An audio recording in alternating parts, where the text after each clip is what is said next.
Next మిగతా వార్తల్లో tractor పెట్టి వెంటాడి ట్రాక్టర్ పెట్టి వెంటాడి కిడ్నాప్ చేసి 35 ఎకరాల రిజిస్ట్రేషన్ చేసుకున్నారట. ఎంత ఘోరం చూడండి. అంటే ఆయన్ని ట్రాప్ చేసి వెంటాడి కొట్టి కిడ్నాప్ చేసి దారుణంగా హింసించి 35 ఎకరాల భూమి రిజిస్ట్రేషన్ చేసుకున్నారట. ఆ భూమి వాల్యూ ఎంత అంటే 30 కోట్ల రూపాయలట. అంటే ఎంత భయంకరమైన సిచ్యువేషన్ చూడండి. చితకబాది డాక్యుమెంట్ల పైన సంతకాలు పెట్టించుకున్నారట. గాయాలతో వచ్చినా పట్టించుకొని తహసీల్దార్ అట. మరి వానికి ఎంత ఇచ్చిరో ఆ తహసీల్దార్కి, వానికి ఎంత ముట్ట చెప్పిరో మొత్తం భయంకరంగా కొట్టి తహసీల్దార్ ఆఫీస్కి తీసుకొచ్చి సంతకాలు పెట్టించారు. రంగారెడ్డి జిల్లా తలకొండపల్లిలో దారుణం. 6 దుండగులకు బేడీలు. సహకరించిన ఏసీపీ చాంద్ పాషా, తహసీల్దార్ వెంకట రంగారెడ్డి. కొట్టేసిన భూముల విలువ 30 కోట్లు.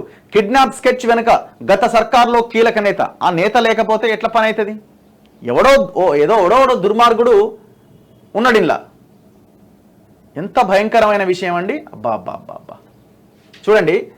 గత ప్రభుత్వ హయాంలో కొందరు పోలీసులు గూండాలుగా వ్యవహరించిన ఉదంతాలు ఒక్కొక్కటిగా వెలుగులోకి వస్తున్నాయి.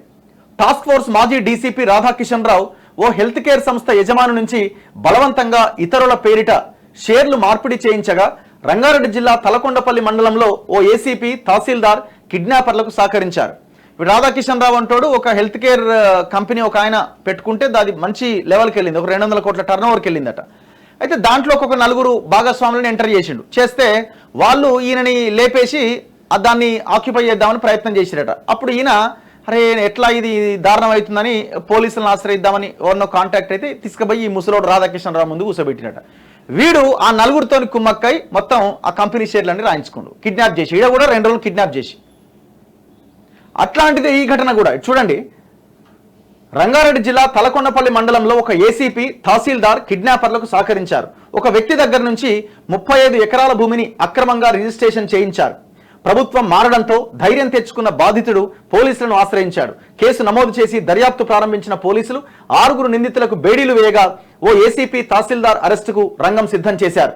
ఈ తతంగం వెనుక గత ప్రభుత్వంలోని కీలక నేత హస్తం ఉన్నట్టుగా గుర్తించారు. పోలీసుల కథనం ప్రకారం ఏపీలోని పశ్చిమ గోదావరి జిల్లా భీమవరం సమీపంలోని చిల్కూరు గ్రామానికి చెందిన శ్రీనివాసరాజు 2003-2014 మధ్య రంగారెడ్డి జిల్లా తలకొండపల్లి మండలం చంద్రధన గ్రామంలోని సర్వే నెంబర్లు 96, 104, 105, 106, 279, 281లో 70 ఎకరాల భూమి కొనుగోలు చేసిండట.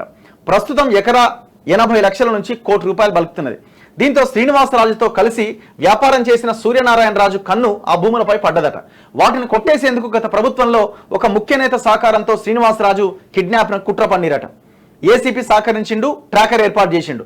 శ్రీనివాసరాజును కిడ్నాప్ చేసి డాక్యుమెంట్లపై సంతకాలు చేయించుకోవాలని సూర్యనారాయణ రాజు కుట్ర పన్నిండు.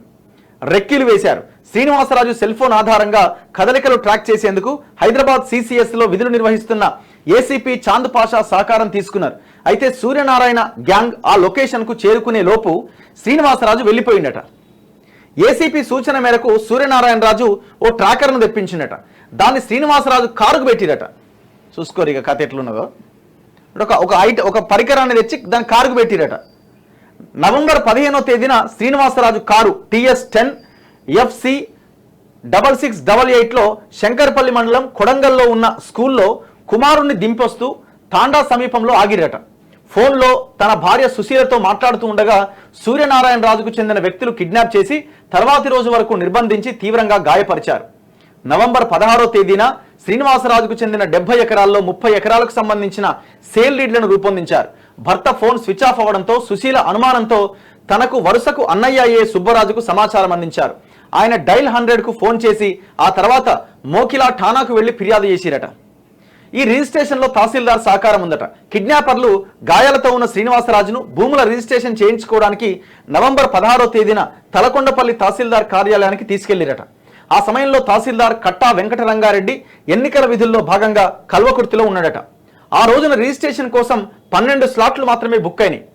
సూర్యనారాయణరాజు పని కోసం ఆగమేఘాల మీద కార్యాలయానికి వచ్చిన తహసీల్దార్ ఆ ఒక్క రిజిస్ట్రేషన్ పూర్తి చేసి వెళ్ళిపోయిందట.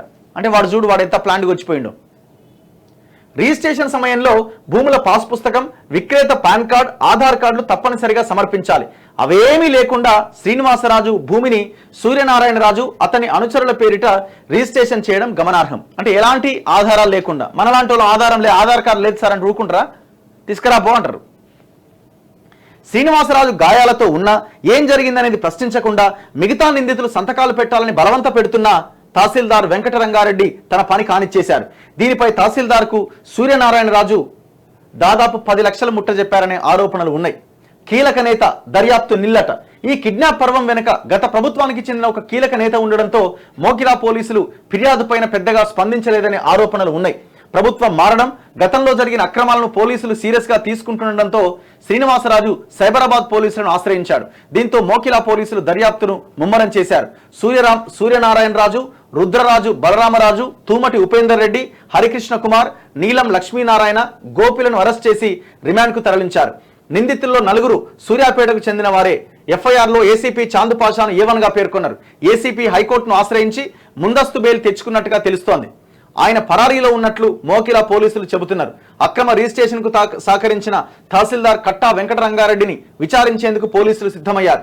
ఆయనకు సిఆర్పిసి సెక్షన్ 41A కింద నోటీసులు ఇచ్చారు.